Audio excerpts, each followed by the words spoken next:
My name is Neil Ferguson. I'm the Milbank Family Senior Fellow here at the Hoover Institution, and I chair the Hoover History Working Group. We've been very fortunate this week to bring to speak with us Carter Malkasian, author of the new book, The American War in Afghanistan, A History, just out with Oxford University Press. Fred Logeval at Harvard reviewed the book for the New York Times and called it, I quote, a broad-reaching and quietly authoritative overview of US involvement from 9/11 onward. Carter's that rare thing, a scholar who's not afraid to go to a war zone, a historian who's not afraid to write history in real time. He spent nearly 2 years in the Garmser district of Helmand province, one of the hotter areas of the Afghan war, as a State Department political officer. Later, he became Special Assistant for Strategy to Joint Chiefs of Staff Chairman General Joseph Dunford. Carter, it's a pleasure to be able to welcome you to the Hoover History Working Group, and I wanted to kick off with your own question, the one that you posed. Why did things go astray in Afghanistan? What's your answer to that question? Thank you, Neil, and thank you for the wonderful introduction.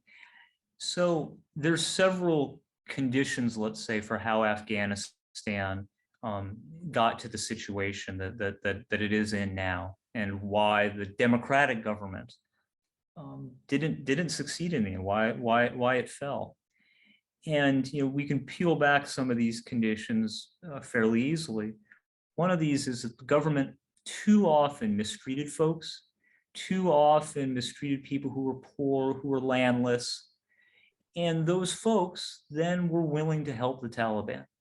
There's also the common reason we know about Pakistan, that the Taliban were able to replenish, reorganize, and hide in Pakistan for long periods of time where they're outside the reach of US forces or Afghan forces. We also have to talk about corruption. The corruption that the government had that both would upset people as they had to give money to a government that wasn't necessarily providing for them, but also the corruption that existed in the military, such that often forces on the front line didn't have enough arms, didn't have weapons, didn't have the manpower that they were supposed to have to fight. And that would also have implications for morale, that often soldiers and policemen on the ground would wonder if their commanders would really support them and help them, and that would too often make them willing to flee on the battlefield. So what we could see year after year from 2014 onward was that the Afghan forces were unable to succeed on their own, absent our advising and absent our air support. Generally, the Taliban could defeat them. Now, the one other condition I want to mention here that I think is really important, again, not the only one, but is quite important, is that the Taliban were able to tie themselves better to Afghan identity than the government. That's because the Taliban were fighting occupation, and because the Taliban could claim at least to be close to Islam. They were able to say, we're fighting an occupier in Afghanistan, and fighting occupation is something that's deep in Afghan identity and history. It's been happening even long before the Soviets or the British came to Afghanistan. So the Taliban were able to better inspire their men to be killed or to kill than the government forces were. The government forces, on the other hand, the soldiers and such working with them often were wondering, and you can polls and such to see this, about, are they fighting on the right side? What is the government just? And just to give you one example of this, there was a survey done of 7 provinces in 2012, 13, and 14. And in that survey, they surveyed the police forces and tried to find out the reasons they decided to join. There was a variety of reasons they decided to join. Some did say, to help protect their country. But of those, only 11% said that they had joined to fight the Taliban or to fight anyone. Well, I can guarantee you more than 11% of the Taliban signed up to fight. And that survey also showed that there was great questions about the legitimacy of the government, the justness of fighting for a government that was aligned with occupiers, and support for jihad and for war that's endorsed by Islam. And I guess the last thing I'd say there quickly is that when I talk about Islam in this sense, I do not mean that Islam somehow promotes violence. I don't mean that at all. What I do mean is that the Taliban were able to say that we're fighting occupation, and we are fighting occupation of a foreigner with a different religion. And I think that can be something motivating. Back at the time that the US went into Afghanistan, there were plenty of people who were skeptical that the United States could succeed in any protracted occupation. I was one of them, because it didn't seem to me terribly likely that the US would succeed where the Soviet Union had failed, and many people argue the British Empire also failed. Was there an option not to get bogged down for 20 years, but to go in, deliver a very clear message to the Afghan people that the sponsorship of terrorism was not an option that they should exercise, and come home? Some people in Washington certainly had the hope that this could be a relatively short-term operation. Tell us why, in the end, it took 20 years before the US cut its losses and gave up. So one big reason here is overconfidence early on. So all that, you're absolutely right. People realize that you could become bogged down. The United States could become bogged down in Afghanistan. Donald Rumsfeld realized it. He was actually fairly prophetic in this regard. But the Taliban were toppled so quickly and seemed to disappear, deceptively seemed to disappear so rapidly, that an overconfidence grew within the administration, within the United States overall, that there was no longer such danger in staying in Afghanistan, that we could be able to help this country, and we wouldn't be fighting a 20-year insurgency. The other thing that's really important here is more of a domestic political issue. So terrorism formed a new threat to the United States, one that was palpable, but one that was unexpected. And I'm sure you remember that in 2001, 2002, that there was a sense that another attack could happen at any time. And it could be worse: biological weapons, chemical weapons, nuclear weapons. These may have been unjustified fears, but they were there nevertheless. So for President Bush to go into Afghanistan and leave again, he had to worry about, what if another attack happens? What if it comes out of Afghanistan or near Afghanistan? What's the political repercussions of that? And they probably would have been great if that would have happened.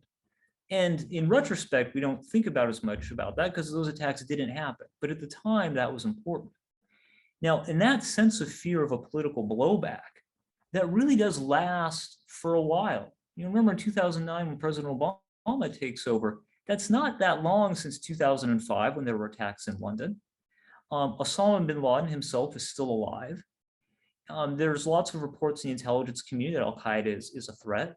So when Obama goes into the surge discussions, the discussion of leaving Afghanistan is never there. The discussion is how many troops to reinforce it with.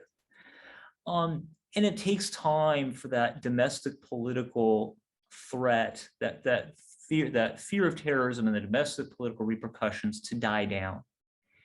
And I would argue it doesn't really die down until 2018, 2019, and then the emergence of other concerns for the United States: COVID, climate change, China, Russia. I think if we don't have that domestic political perspective of what's occurring, then we can't really understand how we stayed there for so long. One of the things your book is very good at doing is giving us a sense of that ebb and flow, and reminding us that there were periods when it seemed as if things were being wound up. I mean, Operation Enduring Freedom essentially ends in 2014, 7 years ago. And after that, your boss, General Dunford, says that what the US is really doing is providing term life insurance to the Afghan government with a relatively small sized force. I often ask myself, in the wake of the debacle of the withdrawal, the chaos in Kabul that we all witnessed on television, if there was a way of simply extending that term life insurance that might have, in the end, been preferable to letting the Taliban claim victory in a way that was pretty humiliating for the United States. Talk a bit about how long that term might have been, and what size of premium the United States would have had to pay if it had extended the insurance policy. Right. Staying in Afghanistan with 2,500 troops was a viable choice. Leaving was a viable choice too. And to be honest, at the time, I wrote that I found leaving to be the most compelling option. And I haven't revisited that since. But staying with 2,500 was viable. It wouldn't have been pretty. We would have had to use a lot of airstrikes to keep the Taliban back. We wouldn't have been able to hold the same kind of places we've been holding for the past 6 years, because 2,500 is a lot fewer troops. But we could have secured our CT interests, our counterterrorism interests.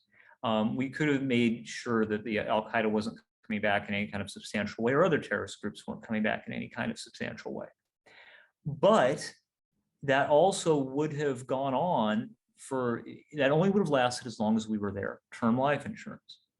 Once we left, those threats and those problems would have reemerged again. So I think it's easy to see how President Biden really did confront a difficult choice here. A choice between 2,500, a war, and yes, I mean, he's right, there probably would have been some risk of things going worse in that circumstance. But a viable choice versus leaving and facing what we've now faced. So I think not easy by any means. Well, it can't have been easy to research and write this book. I'm absolutely sure the American war in Afghanistan will be read for many years as the standard work on this extraordinary 20-year war that the United States has fought. I just want to thank you, Carter, for coming and telling us about the book, encouraging us to read it. It was a fascinating conversation. I've enjoyed this shortened version. Thanks again, and I hope we'll see you back. And hope also that your next book won't necessitate years in a war zone. Thank you, Neil. Thank you for the time today. It's greatly appreciated. It's an honor.